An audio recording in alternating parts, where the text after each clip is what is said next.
The Academy Award for Best Actress has everyone guessing, and there are no clear frontrunners. It's not my son. The Best Actor race this year is very interesting because it's really boiling down to a couple of kind of very stalwart veterans who've been there before, Meryl Streep and Kate Winslet, most notable among them, and some newcomers, most notably Anne Hathaway and Melissa Leo, and Angelina Jolie, who of course has won before. But you really sort of have this mix of old and new, kind of young and more established, and I think voters, when they fill out their ballots, are really going to be confronted with a pretty wide range of choices, and I think we're going to see a lot of vote splitting and a lot of head scratching when it comes time for the Best Actress nominations to be decided upon. Snowman comes to life when an enchanted hat is put on his head.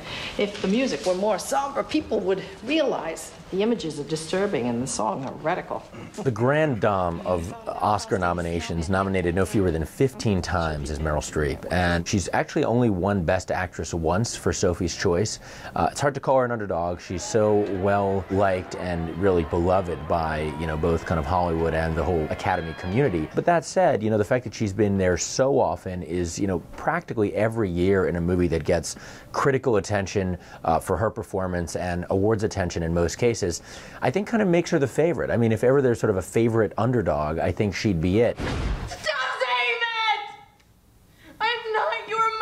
Angelina Jolie, an interesting choice always. First off, she was in a movie, Changeling, playing this sort of bereaved mother, which really gets voters' heartstrings pulled. If there's one thing they love even more than a World War II film, it's mothers who've lost their children. And I think that as difficult portrayal as it was and as hard as it was to stomach watching it, it's the kind of awards bait that voters tend to eat up. What worries me is that you have stopped looking for my son. The thing with Jolie is she's still seen in a lot of circles as, first off, a celebrity and known for myriad other things besides acting.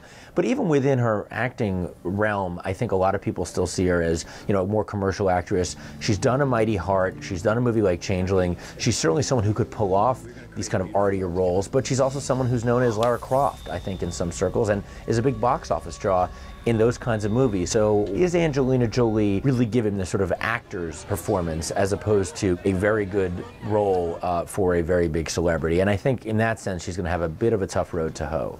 This is disgusting. Where did you get this? Kate Winslet, an interesting example. You know, she's actually the youngest actress to ever hit the 6 nomination plateau, and I think that's kind of speaks to both how well liked she is in Hollywood, where she's cast in these fairly prestigious roles, and also by voters who've nominated her 6 times.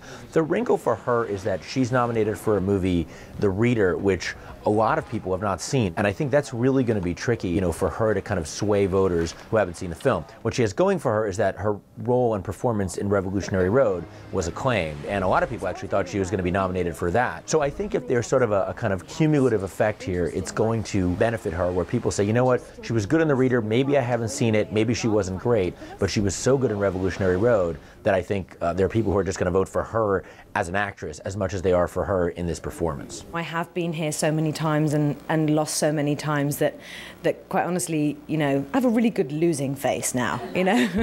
I've sort of perfected that strange zen blank calm that you have to have, of course, in that moment when they don't call out your name. Why is Emma the maid of honor? Why am I not the maid of honor? Anne Hathaway, one of 2 newcomers here, and she's been the first to admit this entire season that, you know, she's the one who's used to wearing tiaras and starring in the tween movies. This is really light years beyond anything she's played before. This movie she's nominated for, Rachel Getting Married, she plays a recovering addict. Jonathan Demme directed. Kind of, you know, there's moments of comedy in it, there's moments of warmth, but, you know, she's still playing a woman who's been through her share of difficulties. A lot of voters said, we're not used to seeing Anne Hathaway this way. We're surprised, pleasantly surprised and reassured she could pull it off. Let's nominate her. I'm not sure they're going to take it that next step and actually vote for her as Best Actress. Normally when I finish a film, I feel a lot of different things. Most of them just are worthy of a therapy session. But in this particular case, I just said I feel satisfied. Mr. Versailles, I've got a good job at Yankee $1. They're probably going to make me manager right after Christmas. so I can definitely make the payments.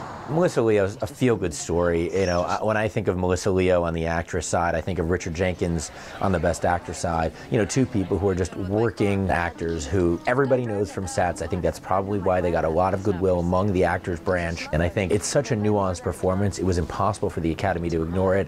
When it comes time to nominate the kind of tour de force performance of the year from the name actor who's been there before and who everybody knows, she's not going to get those votes. And I think ultimately that's going to hurt her. But still an amazing achievement for her to even get to this point, and I think some exposure for her in the movie is going to be good for her career and you know, that kind of performance going forward. So a win for her even before the Oscars begin. I'm an actor. I think about what the next job is. I think about what my character is. I think about what my director's needs are. I don't dream about this. So it's a dream I have not yet dared to dream, and a great delight. Win, lose, or draw come the 22nd, I've got more than I ever dreamt of.